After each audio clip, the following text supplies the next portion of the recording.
ahí van a ver cómo se crea esto.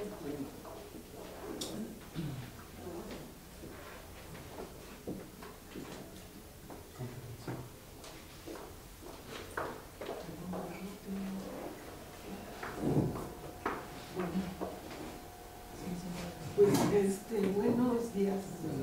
Muchas gracias por estar acá y por acompañarnos. Bueno, pues yo quería comentarles un poco lo que hemos venido haciendo desde Incide Social en materia de este enfoque de prevención social de las violencias y del delito. Yo quisiera recordarles los antecedentes. Nosotros empezamos a trabajar el tema a partir de los feminicidios en Ciudad Juárez. Cuando en Ciudad Juárez empieza a haber alarma y las mismas organizaciones civiles empiezan a decir aquí algo está pasando, todas las organizaciones se constituyen en un Consejo Ciudadano para el Desarrollo Social y nos invitan a decir a que las acompañemos a tratar de entender cuál es la situación y a tratar de ver cómo las organizaciones podrían proponerle una agenda al gobierno municipal para tratar de prevenir estos feminicidios. Entonces así es como nosotros empezamos a trabajar una publicación que es la situación social de Ciudad Juárez, junto con gentes de las propias organizaciones de Juárez. Y ahí lo que nosotros nos dimos cuenta es que el tema de los feminicidios era como la punta de un iceberg, en donde la problemática estaba en toda la estructura de ese iceberg, cómo se había construido esa ciudad, cómo se habían generado cambios muy abruptos en la ciudad, que el contexto no había podido absorber adecuadamente. Les doy un ejemplo. Durante cerca de 20 años, por el desarrollo de la industria maquiladora, que yo les diría fue más una decisión de especulación de la tierra que de beneficio para la gente, las maquiladoras estuvieron atrayendo mujeres. Empezaron tomando mujeres que había en Juárez, luego las que estaban en el Valle de Juárez en el cultivo del algodón, luego el resto de Chihuahua, luego empezaron a vivir mujeres de Durango, y entonces empezaron a hacer, hagan de cuenta, algo así que absorbe mujeres. Y entonces en esa etapa nosotros encontramos que hubo un cambio de lo que es la relación normal entre el número de hombres y de mujeres en edades reproductivas que debería de haber habido. Entonces, en lugar de haber un número mayor de hombres respecto a mujeres en edades reproductivas, en esos 20 años se cambió la tasa de masculinidad y había más mujeres que hombres en edades reproductivas. Y las mujeres, además, muchas se habían movido saliéndose de sus entornos muy subordinadores, mujeres de Chiapas. La película esa de Traspatio es excelente en ese sentido. Mujeres que estaban en Chiapas sometidas a una cultura súper machista, que se salen y se van a la ciudad de Maquila y se empoderan, porque son las que son contratadas por la Maquila, las que tienen dinero y las que están tomando control de sus vidas, ¿no? Entonces decimos, bueno, ahí surgen muchos hogares monoparentales, porque ellas establecían la relación, ellas escogían con quién se relacionaban, establecían sus relaciones, pero no querían subordinarse porque Juárez hay una cultura machista muy profunda, aún ahora, muy profunda. Entonces ahí surgen una serie de niños y niñas en donde pues, las mamás tienen que seguir trabajando. Y el Estado es omiso, el Estado no acompaña este proceso.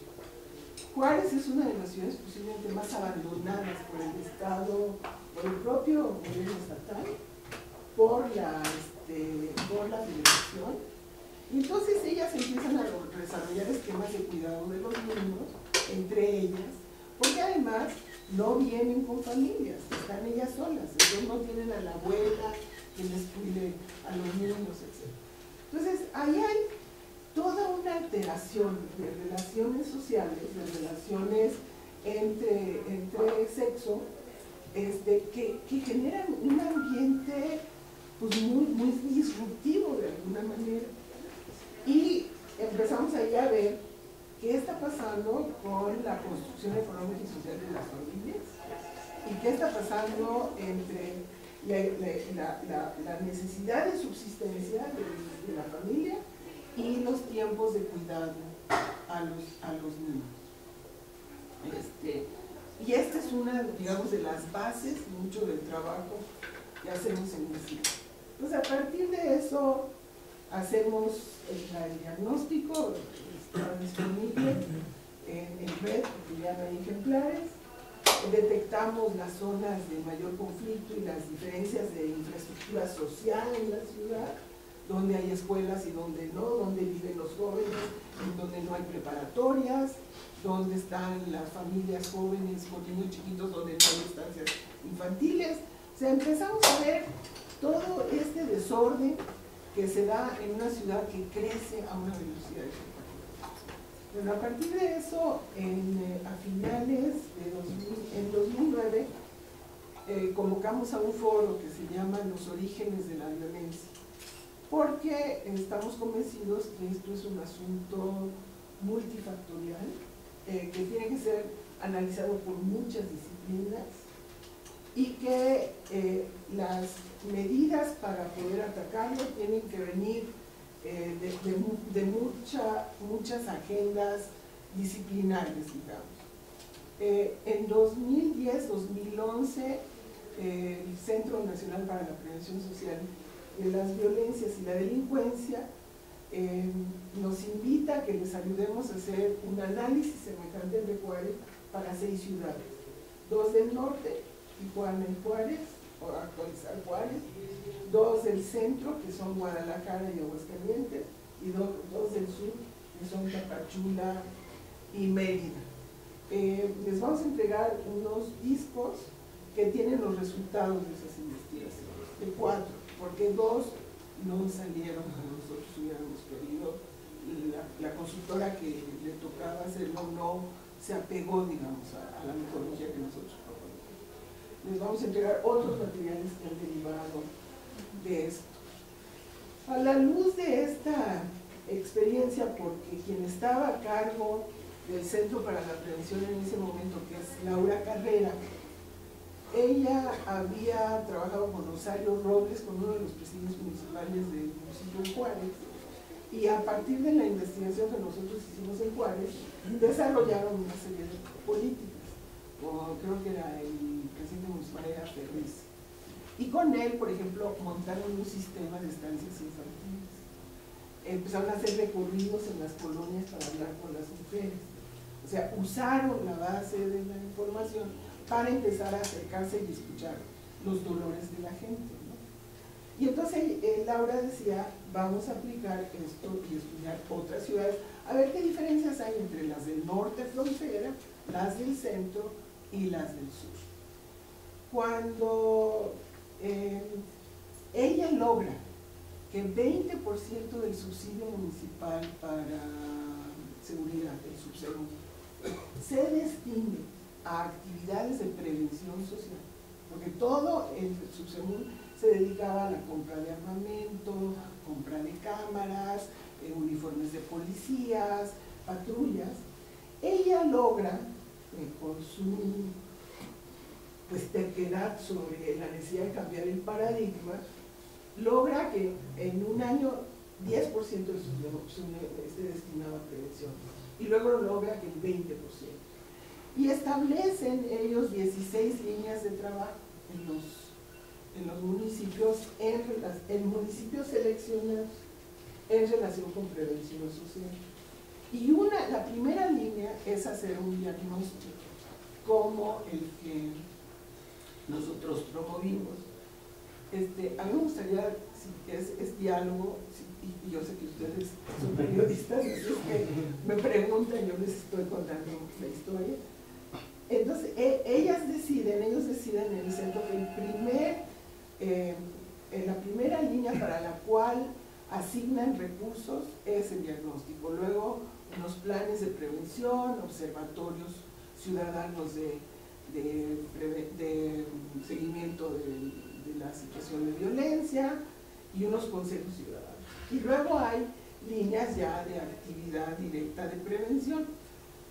Cuando yo platico con Laura, le decía, es un tiro muy fuerte, porque estos diagnósticos requieren de equipos de investigadores. Ahorita les enseño cuáles son los capítulos que se analizan. Entonces requieren de investigadores, y ella decía, sí, el propósito es que animemos a investigadores locales para que empiecen a ver sus entornos, sus realidades, desde el enfoque de las violencias. Porque si uno va a las universidades locales, se encuentra que están en las agendas internacionales, en lo que van a poder participar en los foros de discusión académicos internacionales. Y muy pocas, yo diría, muy pocas universidades trabajan sus entornos específicos, porque están más en la competencia de crédito. Entonces, la intención de ella era empezar a interesar a los investigadores locales a que empezaran a ver lo que estaba pasando en sus realidades. Y así empiezan los municipios a pedir dinero para hacer diagnósticos, y son los municipios los que deciden a quiénes contratan. Nosotros intentamos hacer un catálogo de instituciones de investigación y de estudios sociales locales, en donde sabíamos que había las capacidades como para decirles a los municipios, estos son los centros donde ustedes pueden contratar personas locales. Nosotros como organización no queremos entrar a decir háganlo con nosotros y páguenos, no teníamos el mayor interés, sino lo que queríamos es esa lógica, construyamos una masa crítica de investigadores que vayan viendo el enfoque de prevención social. Entonces, hay un cambio en el centro de prevención entre Enrique Betancourt.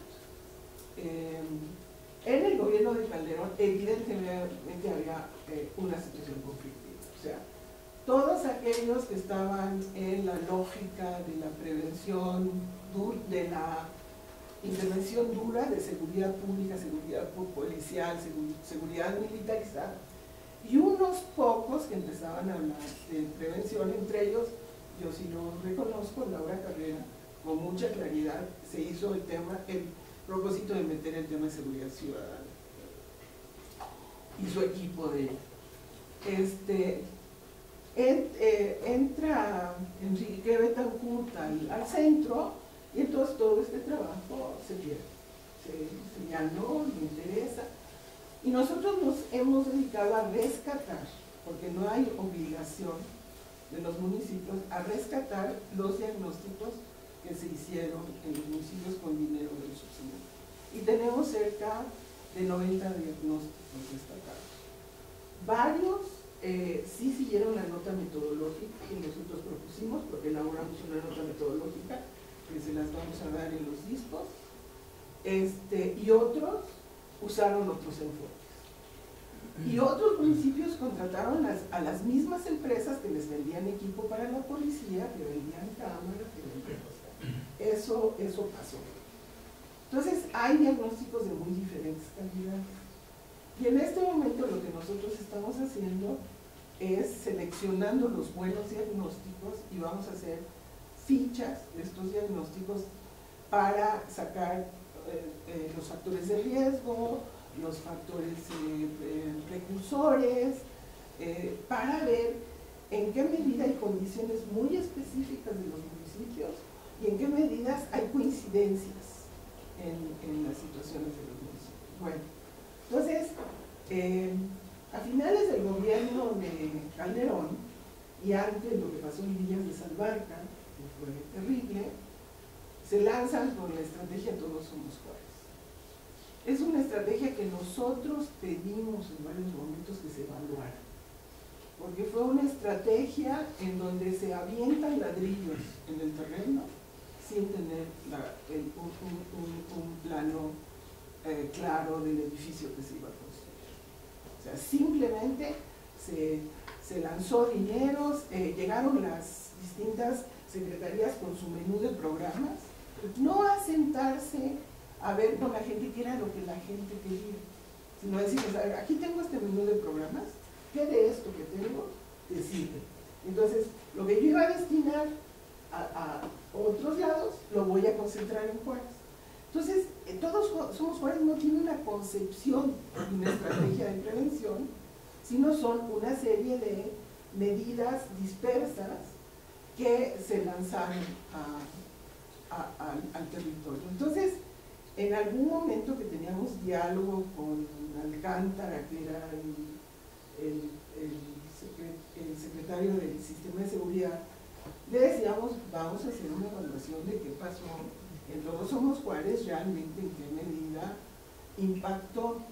Y él me dijo, sí, hagámoslo, pero otra vez, cambio de funcionario, y yo creo que una cosa que faltaría es hacer una evaluación real de qué pasó con Todos Somos Juárez. En este momento, por el contacto que nosotros tenemos constantemente con la gente de Juárez, 60 escuelas de tiempo completo se montaron allá, están paradas en términos de la recepción de recursos, por ejemplo, para alimentar a los niños. Se paró el programa de Constrúyete. O sea, una cuestión que uno aprende en el tema de prevención es no pueden ser intervenciones que tengan la duración de gobiernos municipales o de gobiernos estatales. Como se está tratando de revertir en algunos casos problemas estructurales construidos a través de mucho tiempo, cambios culturales que se han producido a través de mucho tiempo, las intervenciones de prevención social tienen que ser prevenciones con una lógica estratégica dentro de un marco y durables, sostenibles, porque se está actuando sobre cuestiones de construcción de seres humanos, ¿no? Entonces, por los cambios de gobierno, en este momento todavía están paralizadas varias de las intervenciones que se montaron en esta última etapa del gobierno de Calderón, donde empezaron a entrar al tema de prevención. Cuando llega el gobierno de Peña Nieto, a todos nosotros nos da una alegría enorme el cambio de paradigma. O sea, decimos, perfecto, qué bueno, o sea, que lo asume ya como política, como un eje de política, dentro de sus primeros puntos que plantea, y estamos en la mejor disposición de apoyar, y así hemos estado apoyando la revisión del programa de prevención, etc. Pero yo les voy a plantear algunas cosas que nos preocupan, porque estamos de cualquier manera trabajando con municipios que ya están muy afectados. Son municipios que ya, hagan de cuenta, si ahorita lo vemos, pero es como que tienen cáncer y queremos hacer medidas de vacunación previa. Entonces ahí lo que se tiene que trabajar son medidas de mitigación. No pueden sustituir en esos municipios la prevención, no pueden sustituir a un trabajo paralelo de seguridad pura, porque si no se pone en riesgo a la gente que hace trabajo de prevención. Tiene que haber seguridades, como en las favelas. O sea, entra un promotor que va a trabajar con grupos de jóvenes adictos, entra solito a una favela y pues, nada más no sale, ¿no? Entonces, ahí en esos municipios tiene que haber una combinación de las dos vertientes de política de seguridad. Seguridad policial que le dé seguridad a las personas que van a hacer el trabajo de prevención y de reconstrucción y tejido social. Bueno, yo esto que les quiero presentar es un poco conceptual. Yo, como ya tienen ustedes bastante tiempo en el tema, de cualquier manera me pareció importante para poder ubicar el enfoque nuestro. Entonces, decimos, los enfoques de la prevención de la delincuencia y de la violencia es del delito. ¿Qué es la prevención del delito? Son entendidos como mecanismos, es irrumpir el mecanismo que produce un evento delictivo o un evento violento, ¿no? O sea, tratar de evitar que ocurran estos eventos. Ese mecanismo puede ser originado por tres elementos de fondo, por aspectos estructurales, por aspectos de motivación individual y por las circunstancias en donde ocurren estos eventos violentos o delincuencia. La perspectiva estructural, ¿qué significa interrumpir o intervenir en lo estructural? Y ahí la interpretación es que la criminalidad y la violencia son producto de condiciones sociales, económicas, yo les diría culturales y políticas. Ya no es gratuito, existe un ambiente violento cuando hay condiciones estructurales de violencia. Algunas gentes dicen, bueno, si hay un racismo o una discriminación sistemática hacia los grupos indígenas en un momento van a explotar y no van a seguir aceptando siendo sectores subordinados, ¿no? Entonces, ese es el tipo de cuestiones estructurales. Entonces, la prevención se entiende como actividad que incide sobre causas de fondo. Y ese es el tema que nosotros trabajamos. Nosotros trabajamos desde la perspectiva estructural. Luego, la perspectiva de las propensiones humanas se concentra en la intervención individual, de modo que se debe detener, controlar o rehabilitar a los autores reales o potenciales. Les doy un ejemplo. Los diagnósticos de Hidalgo los hicieron gentes de la universidad y fueron a los reclusorios, entrevistaron a las gentes de los reclusorios, vieron de qué colonias venían, cuáles eran sus características, y entonces las intervenciones es tratar de detectar a estas gentes que pueden ser potenciales criminales y intervenir en ellos, deteniendo su potencialidad como criminales. Es un enfoque muy de que la criminalidad viene a partir de actos individuales y de historias individuales. Luego, la perspectiva de las circunstancias y oportunidades se lleva a cabo a través de una intervención sobre el contexto físico y social, o más bien sobre las situaciones y la criminalidad de algunas formas. Se dice, bueno, este espacio, que es un espacio abandonado, ¿no? Entonces, da lugar a que aquí se junten los chavitos que no tienen que hacer, y entonces en lugar de pensar en cosas buenas, empiezan ahí a inventar cosas, y hay un espacio y una circunstancia que les permite empezar a hacer actos delictivos o ejercer violencia, ¿no? O sea, entonces el enfoque es cambiemos las circunstancias y las condiciones, muchas veces físicas, para que no se propicien estos actos criminales o delincuenciales o violentos. Otra forma de verlo es hablar de tres tipos de prevención. La prevención primaria, que está dirigida a eliminar o reducir las condiciones criminógenas presentes en un contexto económico y social, cuando todavía no se han manifestado señales de peligro, pero hay como factores de riesgo que uno puede ir viendo. Es decir, cuidado, traemos un nivel de deserción escolar espectacular en todo el país, tenemos que buscar, porque ese es un gatillo, un gatillo de las posibilidades de delito. La secundaria, que son medidas dirigidas a grupos en riesgo delictivo. Y la terciaria se aplica cuando un evento delictivo ya ha sido cometido para prevenir ulteriores recaídas. Aquí se aplica cuando ya hay violencia y lo que se trata de hacer es evitar que continúe. Pueden estar orientadas a los autores, a las víctimas o al contexto. Puede realizarse en 4 contextos operativos: individuos, viviendas, barrio y sociedad. Otra clasificación es hablar de prevención social, prevención situacional, prevención comunitaria y prevención del desarrollo de motivaciones o condiciones individuales.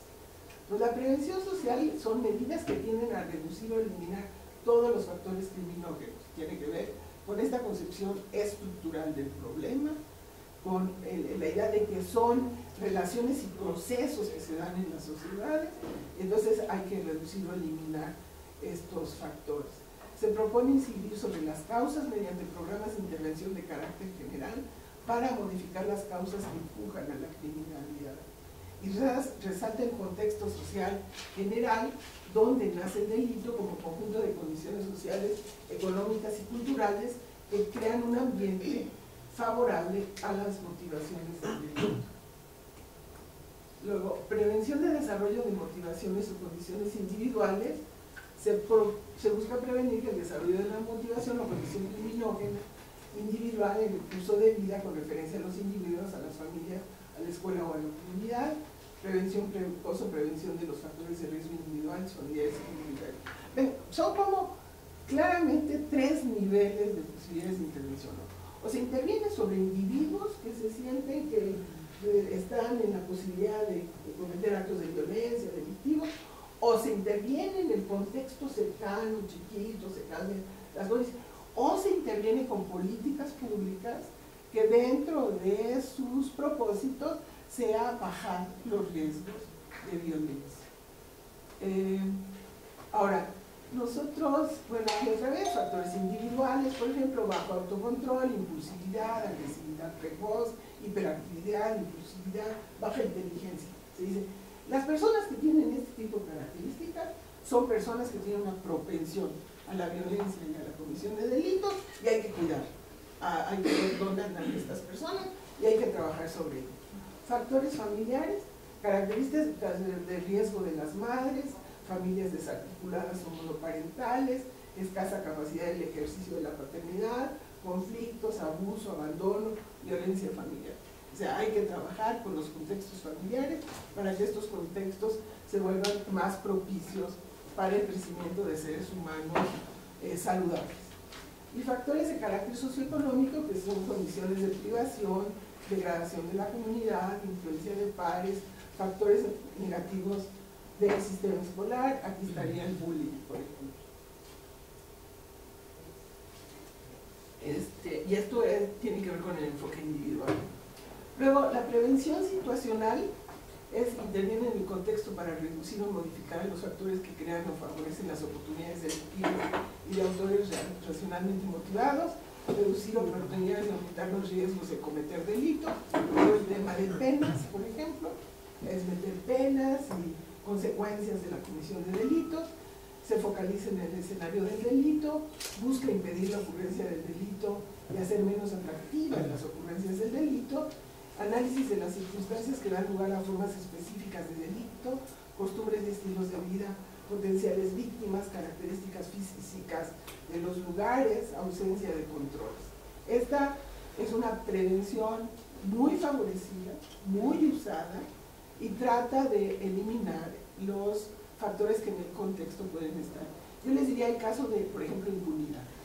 En este país, un elemento fundamental de lo que nos está ocurriendo es que no hay castigo a la comisión de delitos. Y entonces, posiblemente lo que han mostrado las bandas criminales es que hacen lo que hacen y no pasa nada, y entonces los delincuentes comunes dicen no hay consecuencia. No hay consecuencia, y entonces pues yo puedo igual con una moto pasar y robarle la bolsa a la señora, nadie me va a buscar, no me van a denunciar, y entonces algo que estaba concentrado con las bandas criminales, la gente empieza a aprender que no hay consecuencias por la comisión de delitos.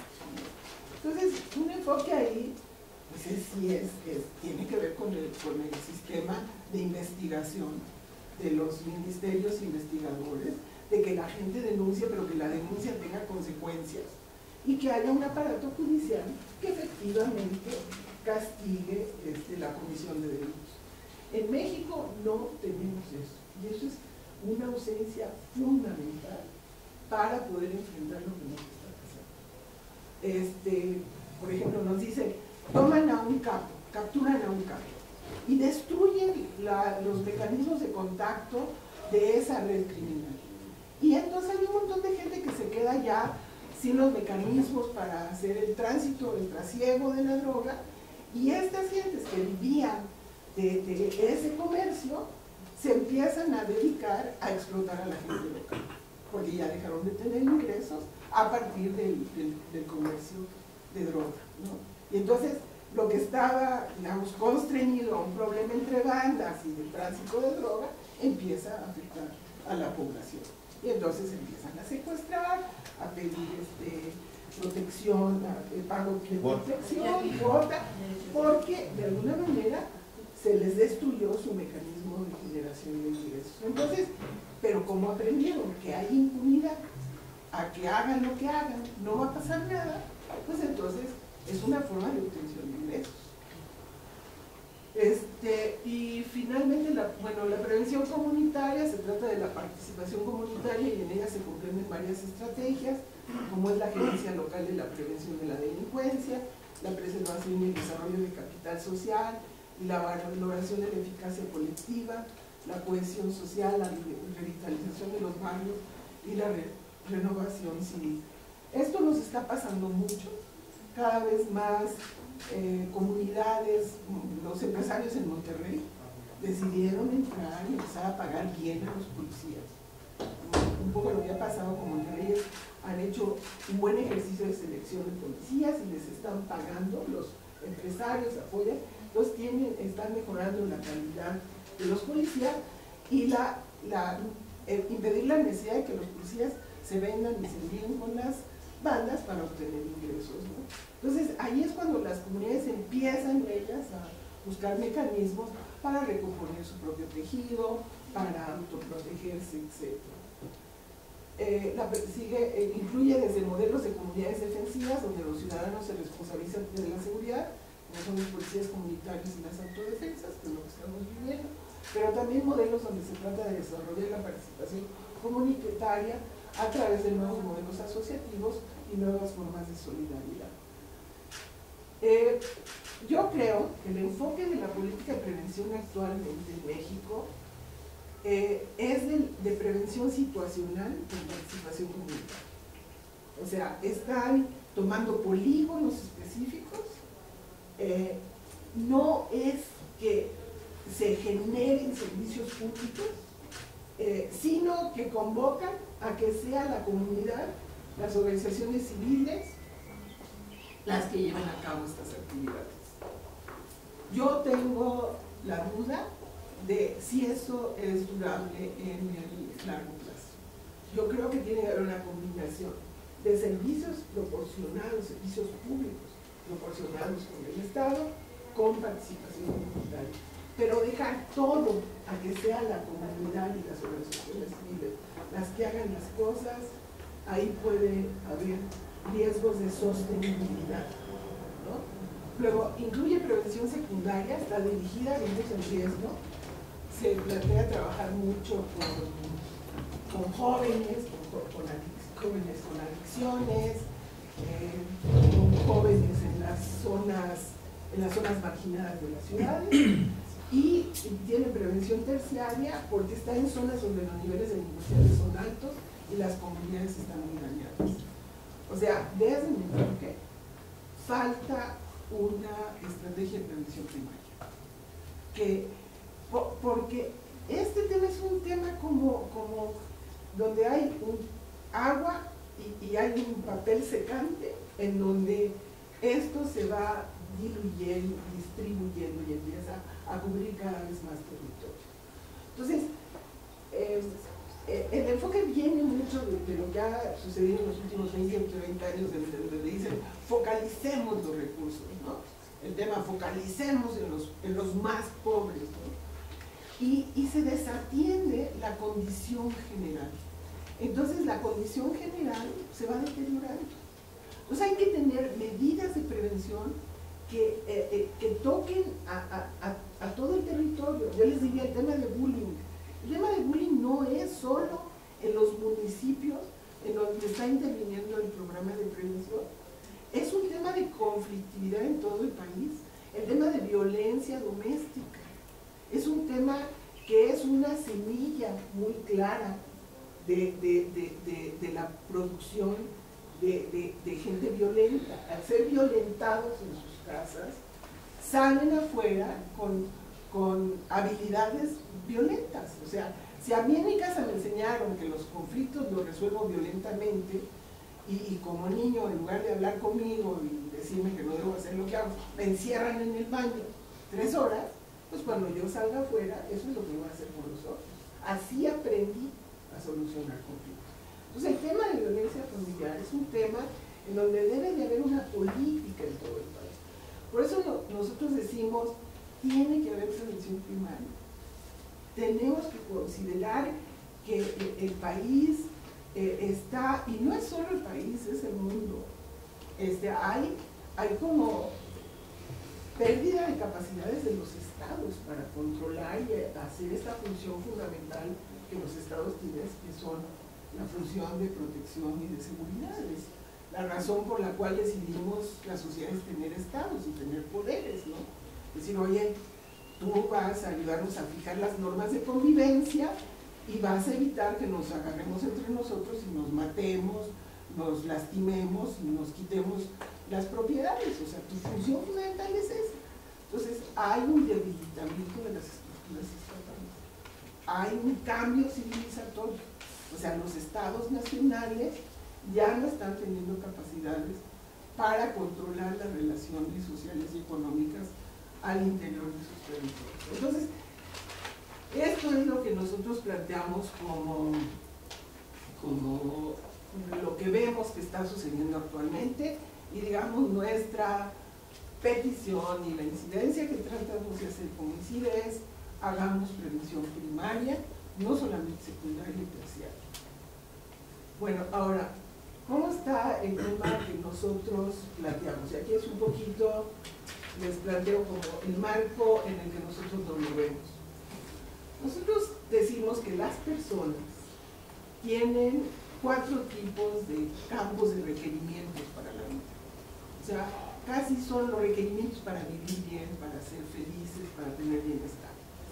Tienen requerimientos materiales: alimentación, vivienda, salud física, agua, energía, materiales biológicos, indispensables, si ustedes lo piensan.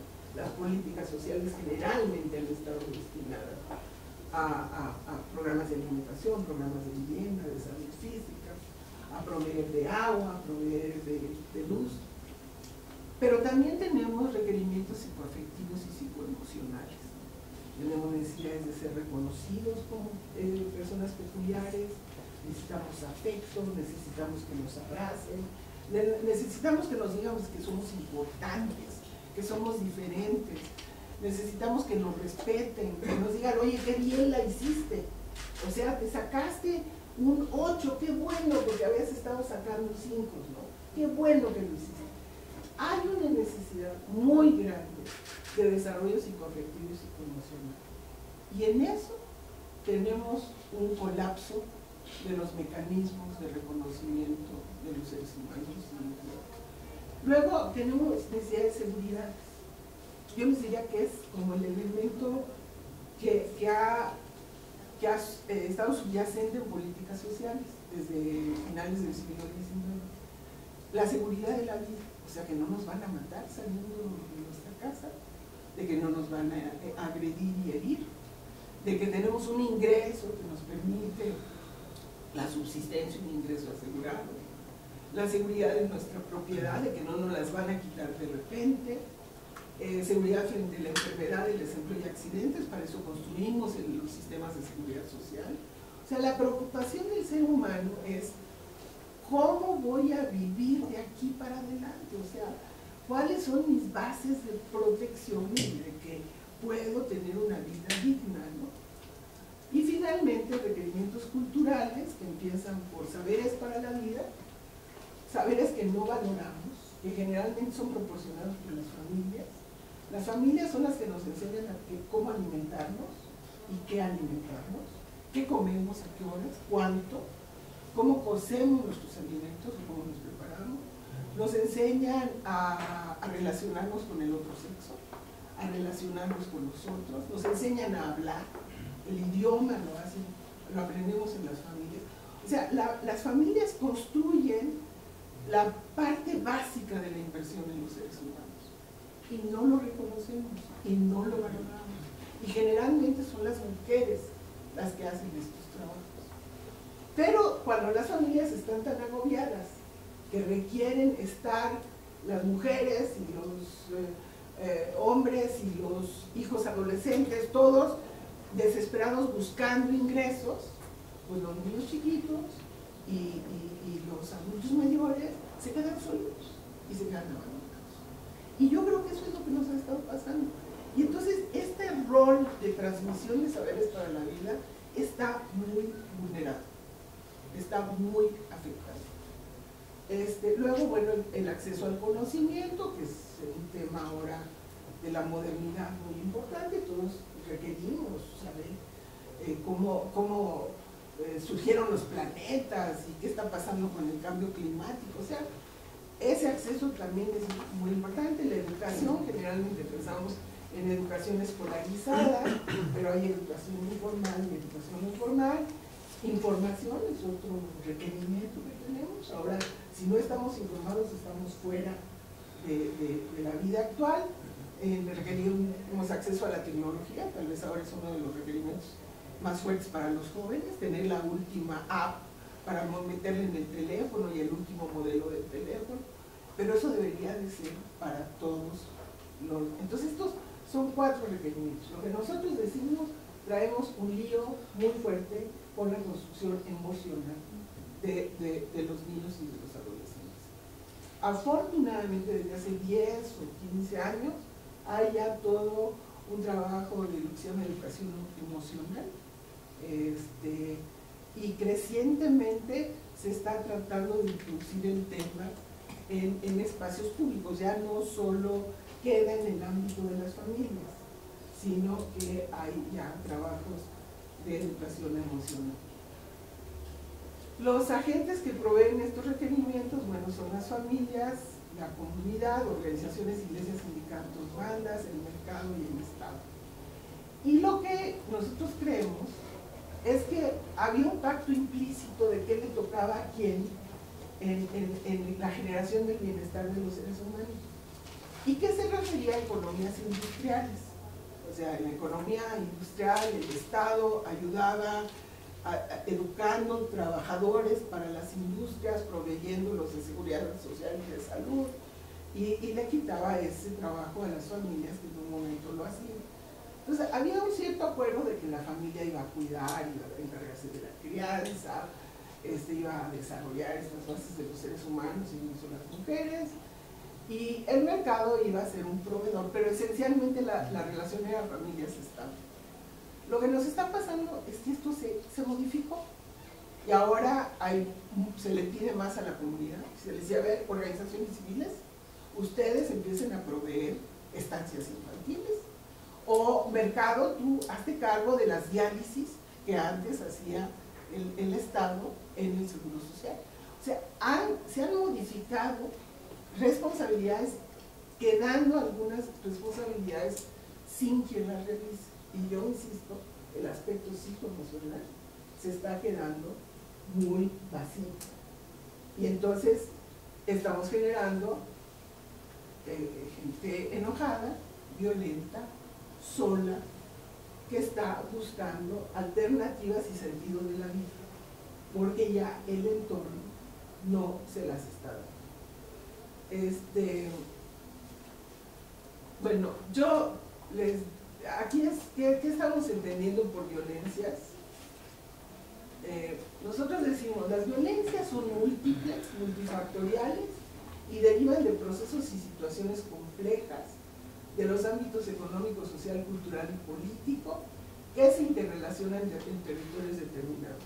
Ahora en la mañana estábamos en una conferencia de prensa y yo decía que, por ejemplo,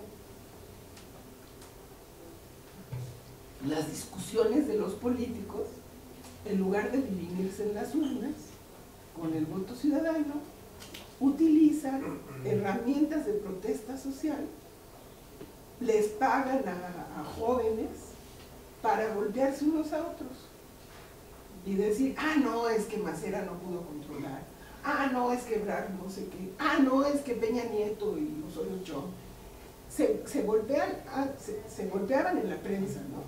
Bueno, ahora utilizan el territorio y las herramientas de protesta de la sociedad y de los ciudadanos para pegarse entre ellos. Y eso genera violencia, porque se van agotando los instrumentos de protesta pacífica y entonces la gente dice, bueno, yo hago un desplegado y ya nadie me hace caso. mando cartas a los senadores, ni me hacen caso. Me voy mejor y me paro enfrente de un edificio y paro el tránsito, ¿no? Y entonces, pero en eso se meten los políticos y meten gente para que hagan un borlote. Claramente lo que acaba de pasar en la Comisión de Derechos Humanos fue eso. Los chicos que iban a hacer su protesta silenciosa levantando mantas no conocen a la chica que se subió a parar a Mancera hasta el estrado. Problemas de seguridad, ¿no? Pero ellos mismos dicen, no, es una gente que nosotros conocemos. ¿Por qué entró esa muchacha ahí? ¿No? Entonces dice uno, esos son el tipo de procesos y situaciones complejas que tienen que ver con broncas políticas que en un momento dado alimentan las situaciones de violencia, pero igual hay cuestiones económicas. Miren, yo acabo de estar en Sinaloa y resulta, en el norte de Sinaloa, en la sierra, las comunidades están siendo desalojadas, están huyendo. ¿Por qué? Porque hay una connivencia entre las empresas mineras y las bandas del crimen organizado. Están absolutamente ligados para desalojar a las comunidades y que las comunidades ya no protesten por el abuso y uso de sus recursos mineros. Y hay así un fenómeno en este país de 3, 4 años son los desplazados. Y calculamos que tenemos ya 250.000 personas desplazadas en este país. Y tiene que ver con la pelea económica por el recurso de la costa para hacer desarrollos turísticos o con el yacimiento minero que está ahí abajo y que es protegido por la comunidad indígena. Entonces lo más fácil es quitarlos de ahí, pero lo que se está buscando es un beneficio económico. Bueno, se producen así espacios propicios para el ejercicio de la violencia, personas y grupos que ejercen violencia y personas y grupos en riesgo y víctimas de la violencia. O sea, empezamos en este país desde hace 5 años a hablar de víctimas y de los grupos de víctimas y las organizaciones de víctimas. Y empezamos a hablar de huérfanos y de personas discapacitadas por armas de fuego y de desplazados y de una serie de categorías poblacionales que nunca habíamos tenido. Y entonces ahí también se necesitan políticas de mitigación, políticas de atención a todos estos grupos que son producto de lo que está pasando, ¿no? Las violencias son acciones que por comisión u omisión dañan la vida, la integridad físico-mental, la libertad o la seguridad de las personas en forma puntual, temporal o permanente. Son construcciones sociales, económicas, culturales y políticas en las que intervienen agentes perpetradores y víctimas y son multifactoriales. Y ahí, cuando entramos ya al tema claramente de prevención, decimos, hay factores precursores, que son procesos y situaciones que van generando condiciones propicias para la manifestación de violencias: corrupción e impunidad generalizada, cultura de la ilegalidad, desempleo y subempleo crónicos, segmentación urbana, tolerancia social a la violencia doméstica, el maltrato físico como castigo. O sea, si esta sociedad acepta el maltrato físico como castigo a los niños y dice sí se vale, ese es un factor precursor de violencia.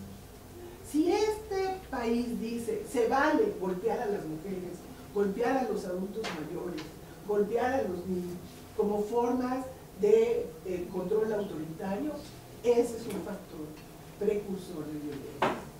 Luego hay factores detonadores, eventos o sucesos macrosociales que irrumpen y producen cambios fuertes de tendencia o de situación que aceleran las violencias. Por ejemplo, catástrofes ambientales.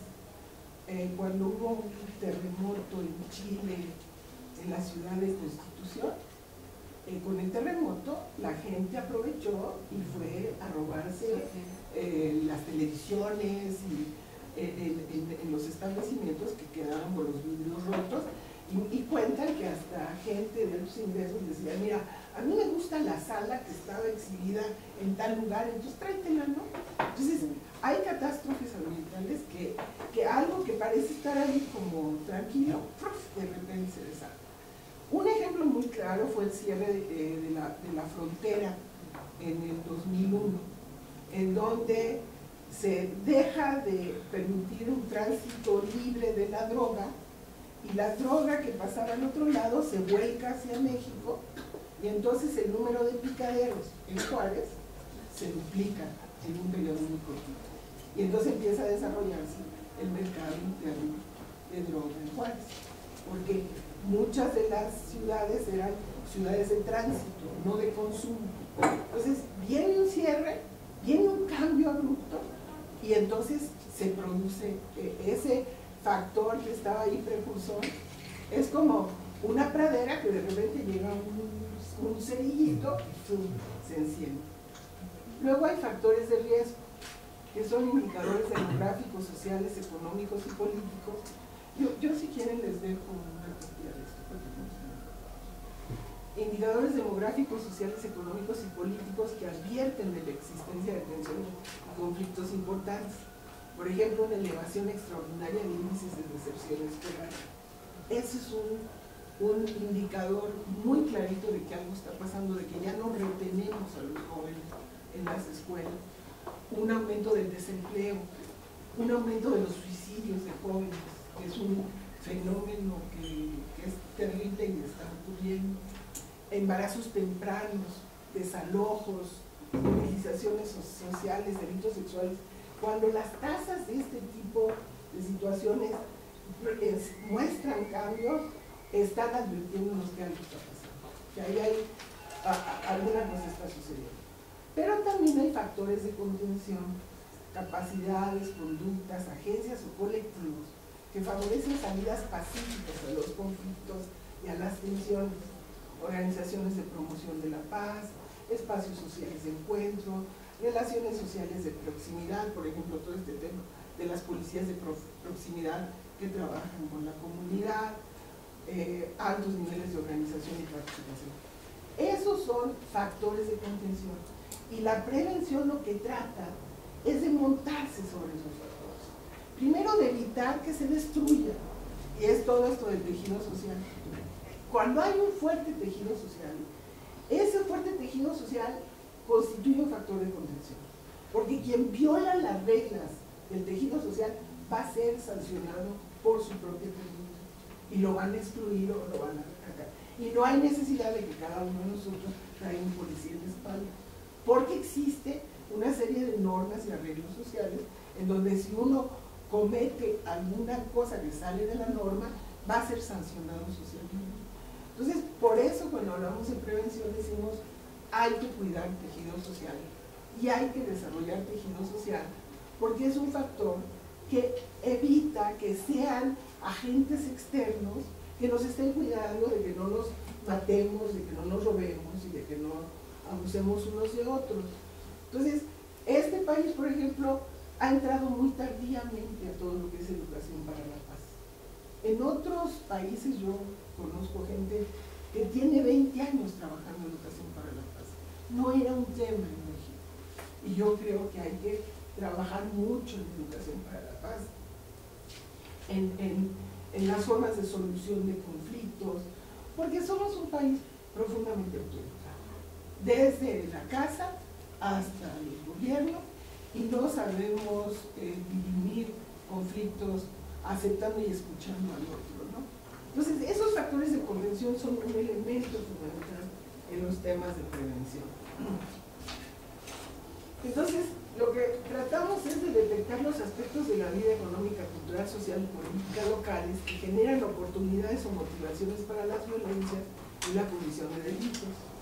Y así también los recursos individuales, familiares, comunitarios y públicos para mitigar, canalizar, impedir o controlar las violencias y la delincuencia.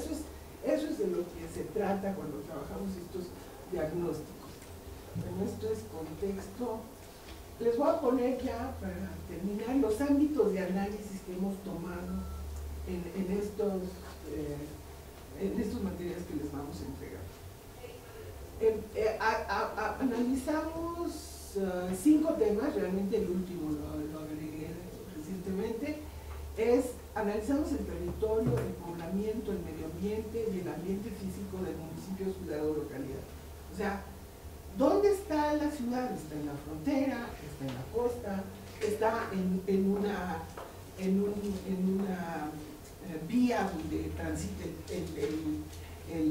la droga. Por ejemplo, Lázaro Cárdenas está en un lugar en donde Lázaro Cárdenas toda la vida va a tener problemas, porque por ahí entran los precursores y salen las anfetaminas, y por más que queramos hacer cosas para mitigar y eso, Lázaro Cárdenas está en una zona del mercado internacional de la droga que va a hacer que Lázaro Cárdenas siempre tenga problemas. Entonces, ¿dónde está el municipio? ¿Dónde está la ciudad que vamos a trabajar? La población, las familias y el capital social local, las condiciones de bienestar y seguridad humana de la población, la cultura y las relaciones humanas, y ahorita les abrimos esto, las capacidades de protección institucional de la seguridad de las personas en el municipio o ciudad. Y una cosa que no hemos trabajado, y que yo cada vez me convenzo que tenemos que trabajar, son las relaciones de poder y la vida política local. O sea, cada vez nos queda más claro que ahí, en estos conflictos, los conflictos entre los partidos son un ingrediente muy importante de la violencia y de la conflictividad. Bueno, en el territorio vemos ubicación y extensión territorial del núcleos urbanos y de las localidades rurales, y analizamos cómo ha crecido la vivienda y la infraestructura rural y urbana. Y yo les diría que de todo lo que hemos analizado, lo que nos aterra más es lo que ha pasado. Las ciudades crecen en extensión horizontalmente mucho más rápido que el aumento de la población. O sea, hay un tema de especulación de la tierra. Entonces, les doy un ejemplo. En Juárez, las familias vivían en el poniente de la ciudad, familias ya de 2, 3 generaciones estaban en el poniente de la ciudad. Y entonces de repente empieza una política de vivienda, no sé qué, y compran terrenos, porque se libera la venta de terrenos con el cambio del 27 Constitución, y se van al suroriente. Para ir del suroriente al poniente son 2 horas que se tardan las personas. Entonces las familias jóvenes dijeron, ¡ay, qué bonito! Nos están haciendo casas, nos dan créditos, y se van con sus niños chiquitos al oriente. Pero ahí las casas, míseras de tamaño, absolutamente hacinadas, muchas casas, malos materiales, pero el problema más grave, sin servicios sociales. Entonces, las familias jóvenes dicen, ¿yo a dónde dejo a mi niño? Yo me tengo que ir a trabajar, mi mujer se tiene que ir a trabajar, ¿qué hago con mi niño? Entonces empiezan primero a llevarles a los niños a 2 horas de distancia a los papás de colegio. Entonces, pues ya no lo recogen diario, entonces empiezan a quedar con los abuelos allá la semana y van por ellos el fin de semana y los niños ya no quieren irse con los papás. Entonces, estas ciudades, así que han crecido con problemas serios de vialidades, en todos los diagnósticos aparece un problema de tráfico urbano, porque además los desarrollos se montan sobre vialidades viejas.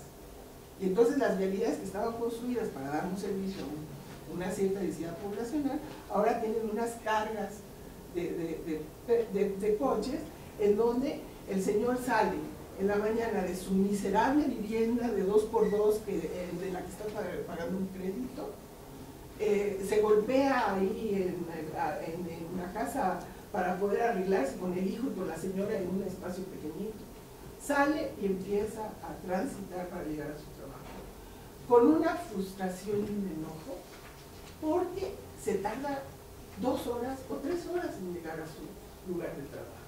Entonces llega al lugar de trabajo, llega a un trabajo donde le están pagando muy mal, por una política de contención salarial, donde cada vez le están dando menos prestaciones, y el tipo acaba enojado, porque le toma un tiempo enorme poder tener un ingreso miserable y tener una vivienda que le dijeron que le iba a solucionar el problema, pero ahora no tiene a dónde ir a comprar provisiones, porque muchos de los desarrollos territoriales se hicieron en zonas muy alejadas de la ciudad, porque era donde había terrenos baratos.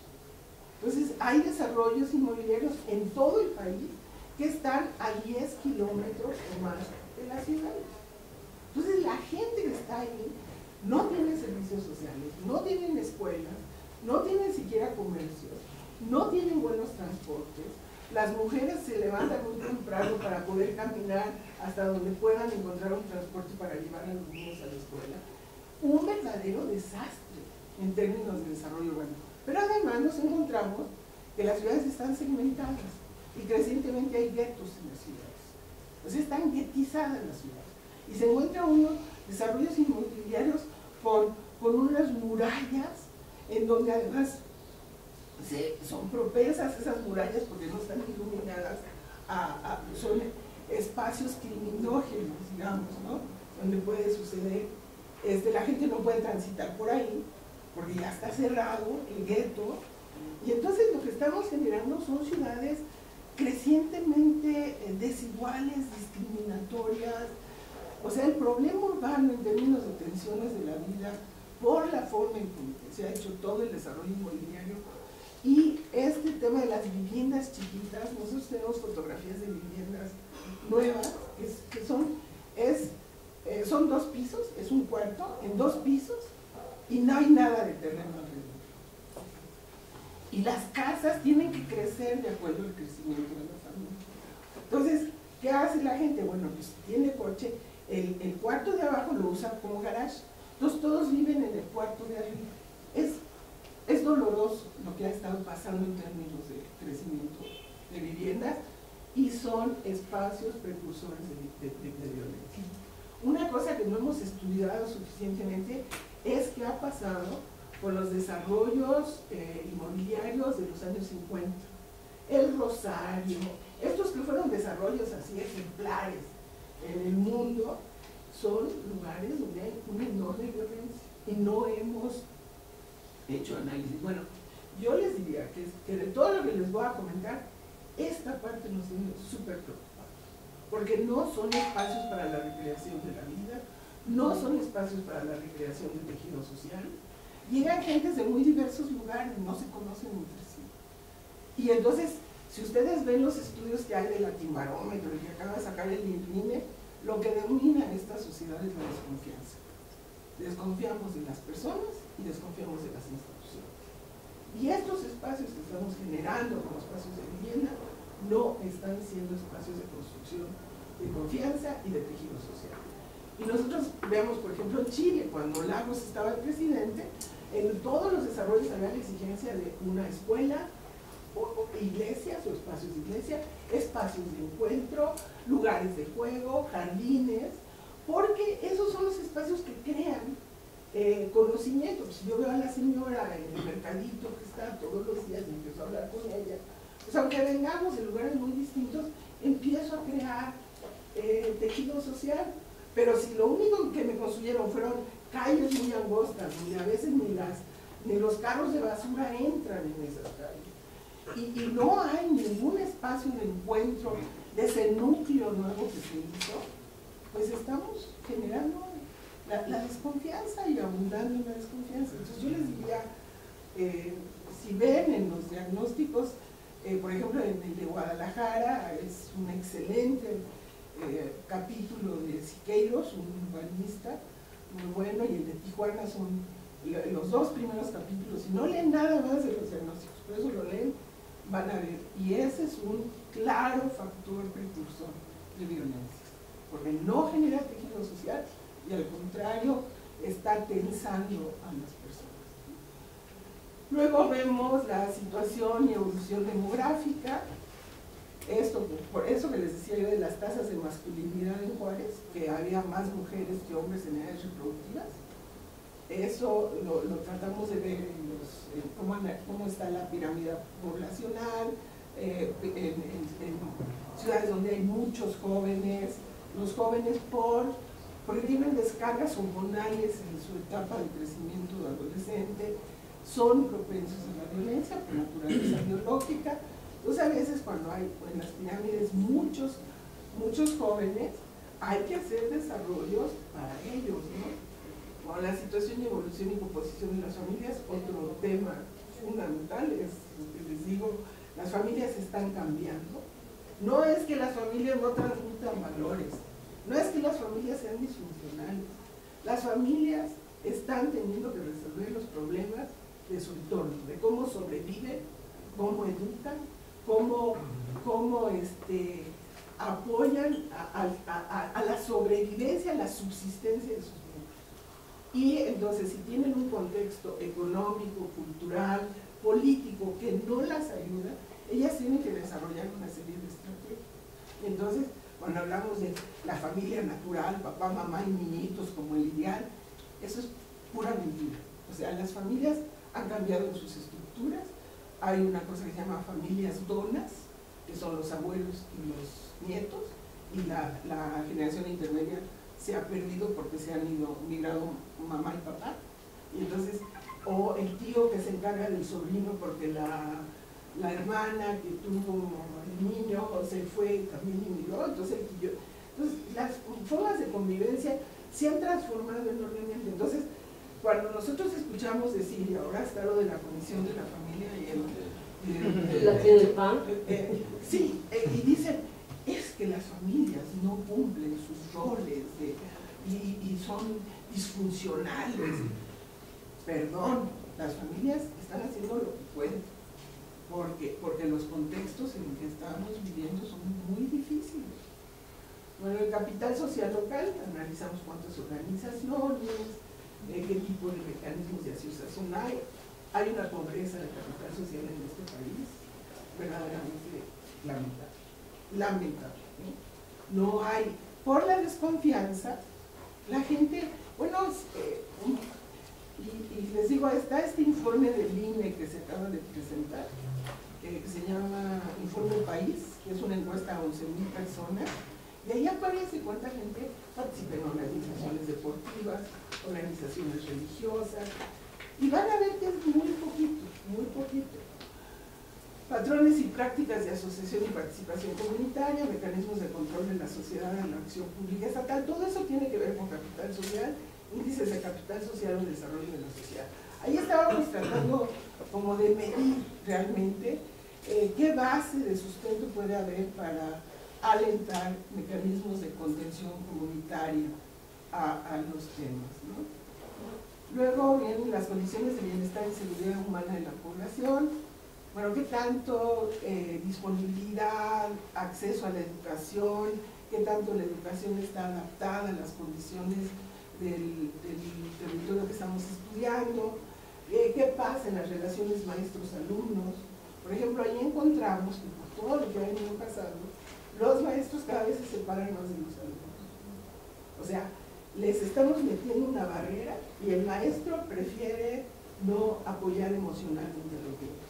Entonces, si los niños tenían líos en la casa y el maestro en un momento dado les servía como elemento de contención, esto ha dejado de ser. En Juárez, la conclusión a la que llegamos es cada vez hay menos adultos educadores. O sea, los padres absolutamente abrumados, los maestros con un temor, porque ahora sí le hacen así al niño que está llorando, a lo que acaba de pasar con el niño, él lo está hostigando. Ay. Y entonces el maestro dice, me alejo. No cumple una acción de educación emocional y de acompañamiento. Un niño que tuvo un incidente, se hizo en sus pantalones o algo así, no se salió en la prensa hace poquito, ¿verdad? Y que los maestros, el niño estaba deshecho, destrozado, nadie le ayudaba, ¿no? Porque tenían que venir los papás, ¿no? Entonces hemos separado a los adultos de los niños y los jóvenes. Bueno, luego se ve qué hay en términos de salud, seguridad social, desarrollo social, cultura espacios culturales, donde puede haber actividades colectivas, se hace una evaluación de eso. Lugares de recreación, de deporte, para ver si en la ciudad o en el municipio estudiado hay suficientes espacios públicos para la realización de actividades de reconstrucción del tejido social. Luego, la economía local y las principales fuentes de ingreso y empleo de las personas y de las familias, patrones de gasto y consumo, la pobreza y la desigualdad. Esto tiene que ver con las tensiones de las familias. En qué están trabajando, cuántos están trabajando, de dónde derivan ingresos. ¿Por qué? Porque es lo que nos dice cuál es la base económica de los grupos familiares y qué tanta tensión están teniendo en obtener la vida, cuánto están gastando, en qué están gastando. Por ejemplo, un gasto creciente en las ciudades es el gasto de transporte y es un gasto inelástico. La gente no puede dejar de gastar en transporte, entonces sacrifican otras cosas. Bueno. Luego, la cultura de las relaciones humanas, patrones y prácticas de discriminación y exclusión vigentes en el contexto social local. Es todo el tema de discriminación, es un tema base de violencia. Todo el tema de discriminación, por ejemplo, a los jóvenes, criminalización de los jóvenes que se visten con sus shorts o que traen los tatuajes y esto, eso es un ingrediente fundamental para que ellos estén enojados, ¿no? Luego, los medios de comunicación en la construcción de la violencia. Cuando empezamos a hacer esto, los estudios son escasísimos, son escasísimos. En las 4 ciudades van a ver cómo la nota roja era usada para vender periódicos. Y entonces a veces prensa que no hacía eso, como ven que eso atrae y vende, empezaron a subir la nota roja. En un tiempo se planteaban los casos de violencia familiar. Ah, no, ahora es mejor los descabezados, no sé, creo que ha bajado, ¿no? Ha bajado. Pero los medios de comunicación son sujetos de violencia y propician violencia. Son las dos cosas, ¿no? Ahí están los capítulos de esto. Cultura de la legalidad local y de actividades legales precursoras de la ilegalidad, corrupción e impunidad.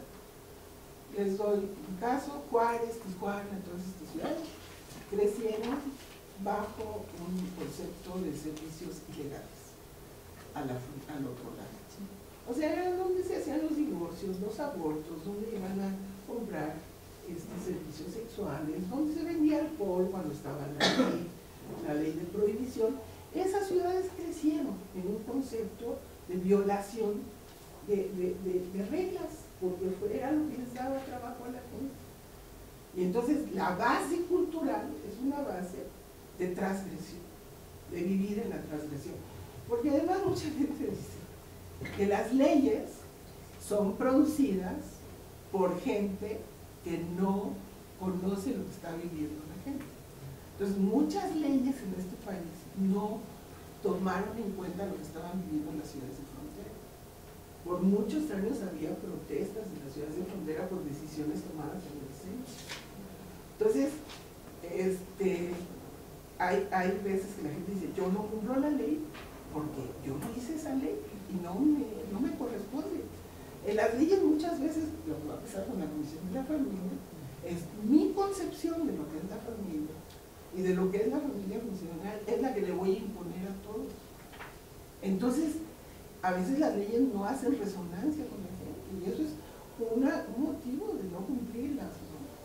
Pero bueno, ahí hay el capítulo de Tijuana es excelente sobre cultura de la ilegalidad. Luego, las capacidades de protección institucional. Ahí el Centro de Protección nos pidió de prevención que hiciéramos un diagnóstico general de las instituciones de seguridad en las ciudades que se estudiaron y de la Procuración, Administración e Impartición de Justicia y las políticas de control. O sea, la parte dura de los mecanismos de seguridad, porque a veces cuando esto está muy débil y no hay mecanismos de denuncia, espacios donde realmente la gente pueda obtener los servicios de protección, pues se vuelve también un elemento en donde la gente no tiene a dónde denunciar. Y como la justicia está en manos de los estados y de la federación y no a nivel de los municipios, hay veces que no hay instalaciones para donde la gente pueda acudir. Bueno, eso también se estudia.